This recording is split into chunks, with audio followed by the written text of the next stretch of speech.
Dans cette discussion entre François Peyotte et Bernard de Montréal, ils abordent le sujet du cerveau et de l'intelligence. François explique que le cerveau est le muscle dominant chez l'homme, responsable de la réussite sociale et professionnelle. Il mentionne qu'avant la naissance, le bébé développe environ 250 000 neurones par minute, ce qui représente 100 milliards de neurones à la naissance. Ces neurones seront ensuite connectés par 100 000 milliards de synapses.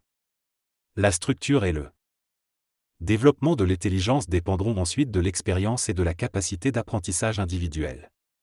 François demande alors à Bernard quels sont les facteurs qui influencent le traitement de l'information et donc l'intelligence. Bernard répond que l'intelligence n'est pas uniforme chez les individus et qu'elle n'est pas traitée.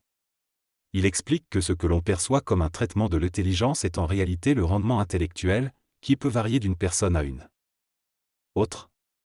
Dans ce texte, l'auteur explique qu'il a une faculté intellectuelle diminuée en raison d'une altération de sa faculté mentale due à une fusion.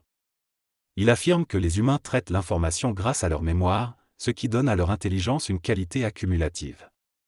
Cependant, selon l'auteur, cette intelligence basée sur la mémoire n'est pas l'intelligence finale de l'homme, mais plutôt une forme d'intelligence mécanique, conditionnée historiquement. Il souligne que des blocages émotionnels ou une suracculturation peuvent entraver l'intelligence créative, entraînant une incapacité à traiter l'information de la même manière qu'une personne mécanisée. L'auteur rejette ainsi la notion de traitement de l'intelligence, affirmant que derrière le traitement du matériel mémoriel se trouve une énergie mentale supérieure qui permet à l'homme de traiter d'intelligence. Il fait également une distinction entre la fonction d'intellectualité et l'intelligence, expliquant que l'intellectualité est basée sur la capacité mémorielle et permet à un individu de s'intégrer dans la société en réorganisant le matériel mémoriel, tandis que l'intelligence implique une énergie mentale qui transforme le matériel mémoriel accumulatif de l'humanité. L'homme doit être capable de transmuter sa propre désinformation afin de pouvoir voir au-delà des mots et des valeurs qui leur sont attribuées. Cela fait partie de l'évolution de la conscience mentale supérieure de l'homme, qui lui permettra de recomposer les concepts et les mots d'une manière nouvelle, libérée de l'émotivité et des contraintes de la conscience sociale. L'auteur souligne que le développement normal des circuits neuroniques chez l'être humain relève d'un processus mécanique de mémorisation et non de créativité. Pour que la mémoire puisse servir de manière créative à l'humanité, il faut qu'elle soit irriguée par une énergie mentale supérieure. Il est également souligné que cette élévation de l'intelligence et la découverte de certaines choses sont généralement associées à une impulsion créative qui ne provient pas directement de l'activité consciente de l'ego. Il est illustré que des scientifiques ont parfois découvert des modèles de structures atomiques pendant leur sommeil, et ont ensuite donné suite à ces découvertes dans leur travail. Il est expliqué que ces forces créatives font partie d'un plan parallèle autonome, qui contient une vaste gamme d'informations liées à l'intelligence et qui peut être reçue par le cerveau en raison de son organisation neurologique. L'idée que l'impression d'avoir des facultés médiumniques ou de dialoguer avec une entité sur un autre plan pourrait être simplement due à l'ouverture de nouveaux circuits dans le cerveau est juste. L'émergence de nouvelles capacités de compréhension et de créativité peut donner l'impression d'une connexion avec une autre réalité, mais cela provient en réalité de la réception de nouvelles informations.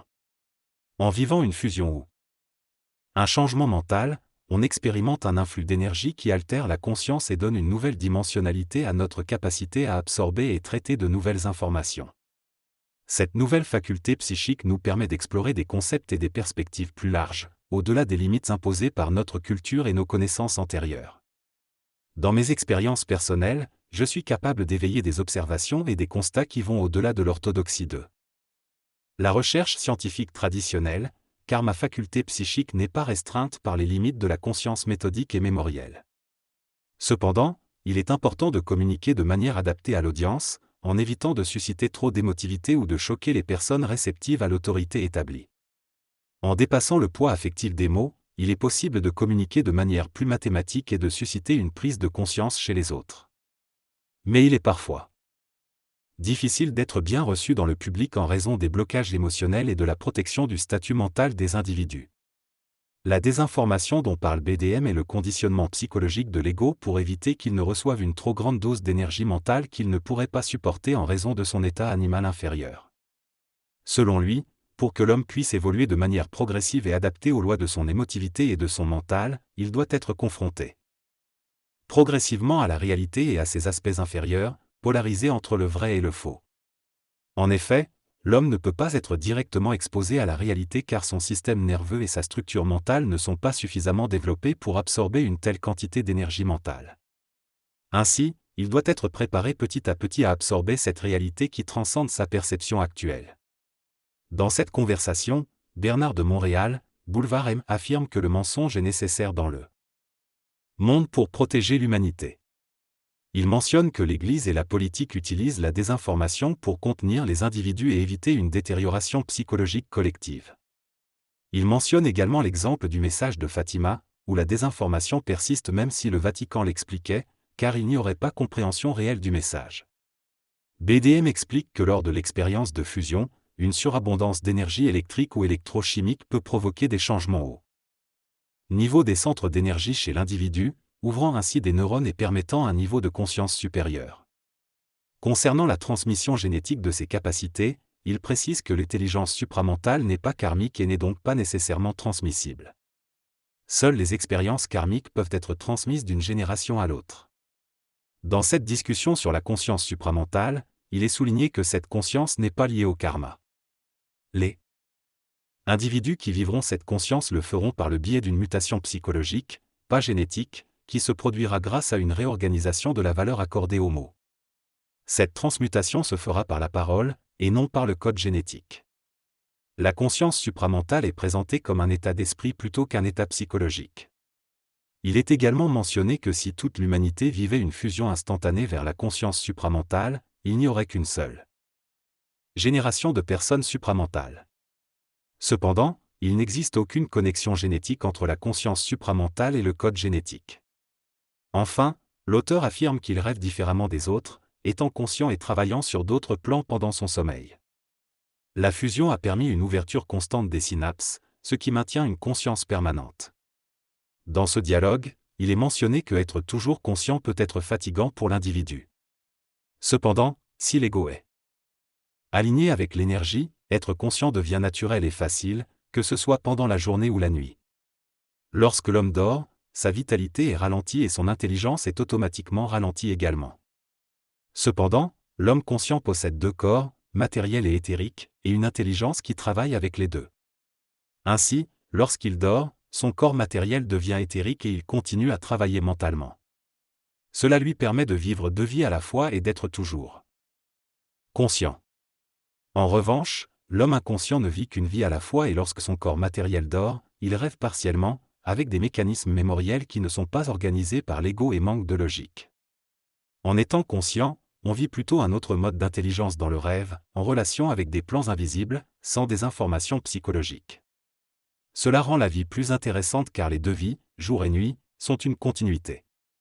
Par ailleurs, les événements douloureux non intégrés de la jeunesse peuvent laisser des traces dans le cerveau et engendrer des troubles psychologiques.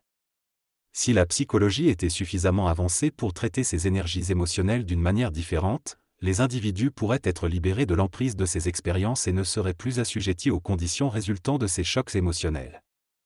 Ainsi, au lieu de subir les effets négatifs de ces chocs, ils pourraient en bénéficier et provoquer une mutation dans leur être, une rupture avec les schémas conditionnés et mécanisés. Selon l'auteur, l'émotion joue un rôle important dans l'évolution de l'être humain. Elle permet de développer de nouvelles connexions dans le cerveau, mais peut aussi avoir des conséquences psychotiques si elle est mal gérée. L'auteur soutient que les chocs émotionnels peuvent être bénéfiques si l'individu est suffisamment intelligent pour les comprendre et les utiliser comme une opportunité de croissance. L'émotion et la pensée ont des fonctions différentes. L'émotion vise à amener l'être humain vers une plus haute évolution, tandis que la pensée peut être informative ou désinformative. Passer du mental inférieur au mental supérieur implique de faire face au choc de la désinformation et de devenir libre des croyances et des opinions collectives. Le cauchemar est vu comme une approximation de réalité entre le mental inférieur et supérieur, causée par l'émotion, et qui peut indiquer une tentative de rapprochement avec une partie de soi-même. Selon Bernard de Montréal, les cauchemars sont importants car ils permettent à l'homme de découvrir une autre partie de lui-même et favorisent son évolution. Cependant, les cauchemars peuvent être vécus de manière négative lorsque l'émotion prend le dessus. Ils permettent à l'homme de faire une mutation psychologique et de se libérer de la désinformation. Les cauchemars sont des tests qui permettent à l'homme de se préparer à vivre des expériences plus intenses. Bernard de Montréal souligne que sa particularité par rapport à l'intellectualité est qu'il ne croit en rien et ne peut pas vivre d'opinion. Il utilise son intelligence supramentale pour vibrer et amener les idées à leur réalité réelle. Il insiste sur le fait que tout ce qui est donné à l'homme est conditionné et programmé, et n'est donc pas réel. Il a un principe de réalité différent de celui de Freud, basé sur une approche supramentale. Le principe de réalité, dans le domaine de la psychologie, n'est pas vraiment de la réalité en soi, mais plutôt une norme qui permet de maintenir l'équilibre psychique de l'individu. La réalité en psychologie dépasse les concepts et les principes intellectuels et fait partie d'une dimension occulte de l'homme. La parole, en tant qu'énergie, a le pouvoir d'ouvrir les circuits neuroniques en provoquant des chocs et des prises de conscience. Certains individus savent intuitivement des choses, mais leur ego et leur mental réflexif les empêchent de le réaliser pleinement.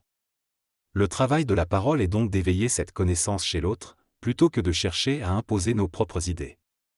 L'orgueil peut être un obstacle majeur à ce processus, mais avec le temps, les individus peuvent contrôler cette pression de vouloir tout expliquer aux autres.